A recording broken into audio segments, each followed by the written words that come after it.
Don't forget to like, comment, and subscribe. Happy watching!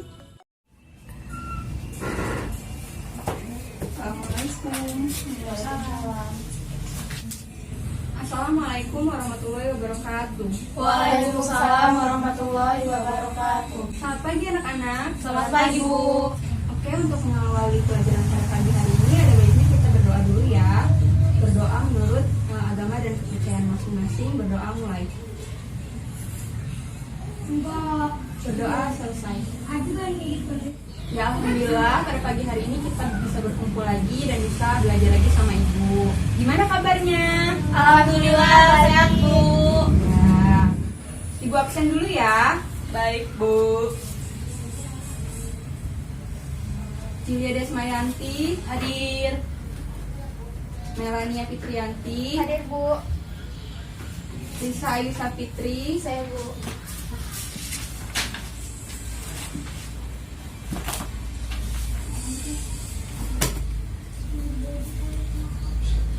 Masih ingat nggak minggu lalu kita belajar apa? Masih, Bu. Bu. Ayo, bisa belajar apa? Jaringan tumbuhan. Oke, kalau misalnya kemarin udah belajar jaringan tumbuhan, berarti tahu ya pengertian jaringan tumbuhan itu apa? Insya Allah tahu. Coba Mela. Jadi apa namanya pengertian jaringan itu apa? Jaringan adalah sekumpulan sel-sel yang memiliki struktur dan fungsi yang sama. Nah, iya betul. Nah, jadi kalian masih ada ingat nggak jaringan tumbuhan itu ada apa aja? Coba Saya, Bu. Julia. Apa? Kayak meristem, Ya, permanen atau dewasa. ya benar ya. Oke, kalau misalnya minggu lalu udah belajar jaringan tumbuhan, dan kalian udah pada paham kayaknya ya jaringan tumbuhan. Nah, kalau saya kemarin belajar jaringan tumbuhan, kira-kira hari ini nih belajar apa? Ada yang tahu nggak? Jaringan hewan. Iya hewan, Bu. Iya benar. Jadi hari ini belajar jaringan hewan. Jadi jaringan hewan itu adalah sekumpulan sel-sel yang memiliki struktur dan fungsi yang sama yang nantinya akan membentuk jaringan organ pada hewan tersebut. Nah, pada dasarnya jaringan hewan itu ada 4. Siapa yang tahu? Saya. Ya, bisa. Yang pertama jaringan epitel. Ya. Epitel. Oh iya, tidak. Yang Terus? kedua jaringan otot. Ya. Jaringan saraf. Sama ikat. Ya. Ya, benar ya. Jadi jaringan hewan itu ada 4. Yang pertama ada jaringan epitel, yang kedua ada jaringan ikat, yang ketiga ada jaringan otot, yang keempat ada jaringan saraf. Oke, untuk ngetes kalian belajar apa enggak di rumah, Ibu akan tayangkan video. Silahkan diperhatikan videonya. Nanti Ibu akan meminta kalian untuk menjelaskan apa isi videonya.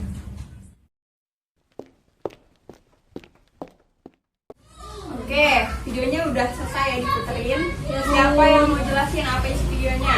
Saya. Ya, boleh. Jaringan yang berperan jaringan otot. Kita dapat bergerak karena di dalam tubuh kita terdapat jaringan otot yang dapat menggerakkan rangka sehingga kita bisa bergerak.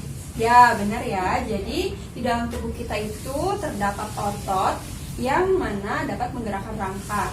Nah, ketika otot itu berkontraksi dan melemas, dari situlah rangka kita bisa bergerak. Nah, kalau kita menggerakkan tangan, itu sebenarnya yang bergerak adalah otot kita, karena otot kita itu adalah alat gerak aktif sih, sedangkan si rangkanya itu adalah alat gerak pasif.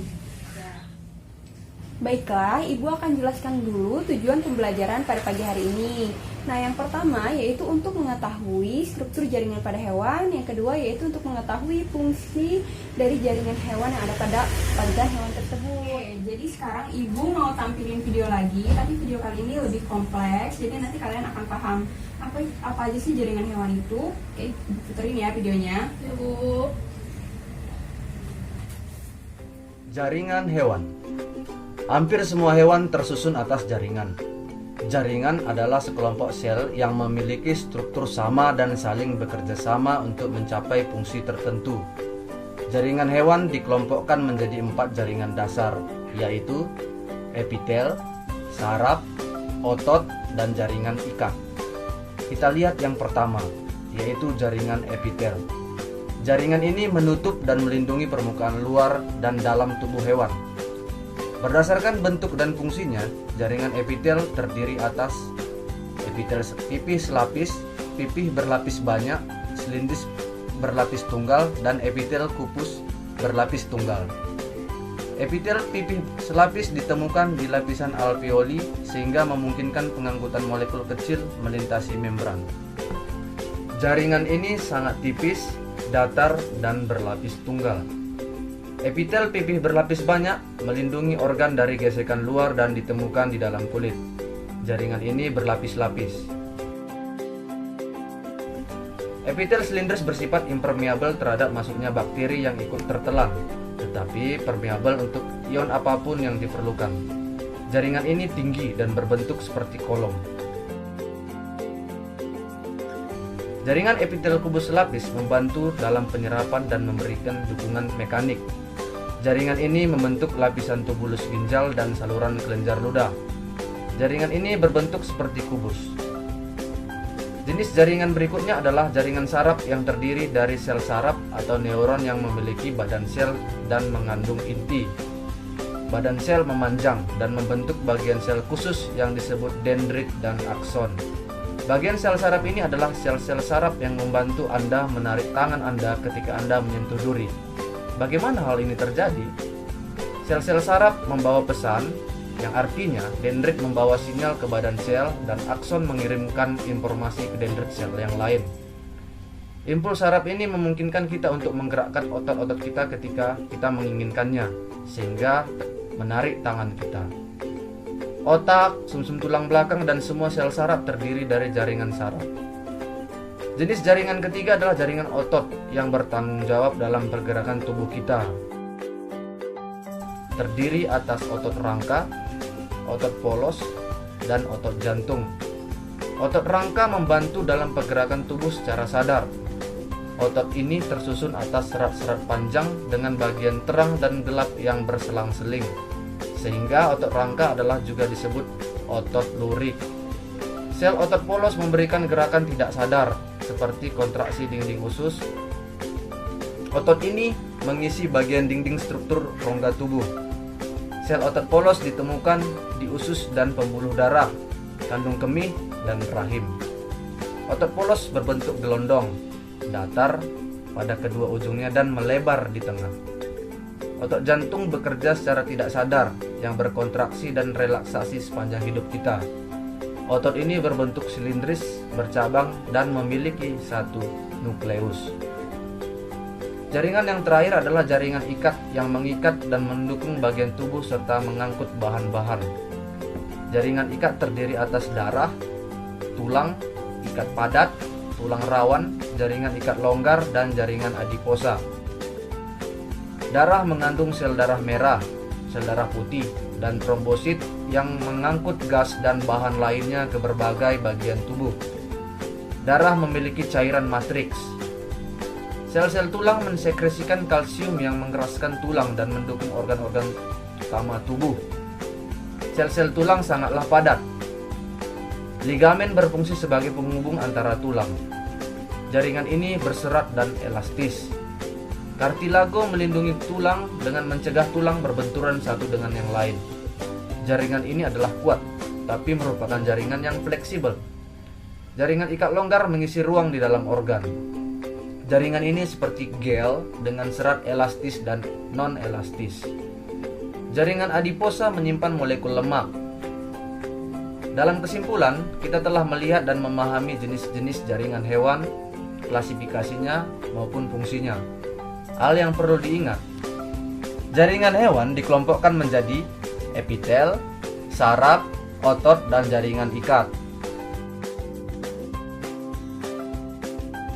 Jaringan epitel dibagi lagi menjadi epitel pipih selapis, pipih berlapis banyak, silindris, dan kubus. Ketiga jenis jaringan otot yaitu otot rangka, otot polos, dan otot jantung. Sel dari sistem saraf yang disebut sel saraf khusus untuk membawa rangsangan dari satu tempat ke tempat yang lain di dalam tubuh. Sekian dan terima kasih. Nah, jadi itu tadi dia ya video yang udah ditayangkan. Untuk itu sekarang kalian dapat mengerjakan lembar diskusi. Nah, Ibu akan bagikan lembar diskusinya. Nah, ini lembar diskusinya, silahkan dibaca dulu. Ini ya yang diisi. Nah, ini ada nama jadinya, silahkan dikerjakan ya. Ya, Bu. Waktunya Ibu kasih 15 menit. Nanti salah satu dari kalian jelasin ke depan. Oke? Oke. Ngerti? Insyaallah. Ya. Bu, Ya. ini kan ada jaringan epitel ini maksudnya apa? Ini fungsinya, nanti fungsinya, terus letaknya gitu. Oh iya iya. Ya, kerjanya banyak Oh jadi ya. jadi kalau misalnya kita udah ketemu ciri-ciri kita masukin ke fungsinya gitu. Iya. Oke. Gitu ya.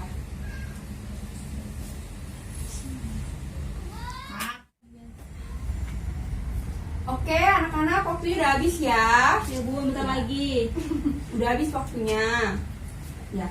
Silahkan, siapa yang mau maju ke depan? Ya. Iya, boleh.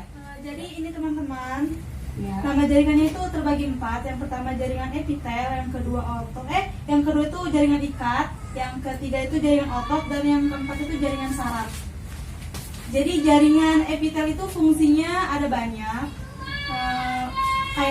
kayak melapisi tubuh dan organnya, melindungi tubuh gitu. Yang kedua itu ada jaringan ikat. Jaringan ikat itu kan ada banyak ya fungsinya. Salah satunya ada transportasi cairan tubuh kayak gitu. Terus yang ketiga itu ada jaringan otot. Jaringan otot itu fungsinya kayak pernapasan, terus proses pencernaan gitu. Yang keempat itu ada jaringan saraf. Fungsinya itu ada banyak juga. Salah satunya memberikan respon saraf, mengolah rangsang kayak gitu. Ngerti nggak? Ngerti. Udah, Bu. Ya, jadi benar ya tadi yang Julia sampaikan. Jadi fungsi jaringan pada hewan itu ada banyak dan berbeda-beda. Nah, seperti contohnya tadi jaringan epitel. Jaringan epitel itu sebagai pelindung tubuh, melindungi organ-organ tubuh. Nah, terus jaringan ikat, dia fungsinya untuk mengikat antara jaringan yang satu dengan yang lain dan sebagainya. Nah, oke, jadi kesimpulannya jaringan hewan itu ada 4 dan memiliki fungsi Yang berbeda-beda. Itu kita harus menjaga kesehatan tubuh agar fungsi jaringan dalam tubuh kita tetap berjalan dan kita dapat melaksanakan aktivitas dengan baik. Itu ya. Ya Bu. Ya. Ada yang ingin ditanyakan? Cukup. Ya, jadi itu tadi materi yang dapat Ibu sampaikan. Jadi nanti kalian di rumah tolong dibuat resume apa yang telah kalian dapatkan hari ini. Nah, minggu depan dikumpul. Jadi Ibu akhiri. Bu, nanya dulu Bu, kita ininya ngerjainnya di kertas folio apa gimana? Iya, boleh dikerjain di kertas folio ya. Ya. Oke, Ibu akhiri. Ibu mohon maaf kalau Ibu ada salah, kepada Allah Ibu mohon ampun. Ibu akhiri, wassalamualaikum warahmatullahi wabarakatuh. Waalaikumsalam.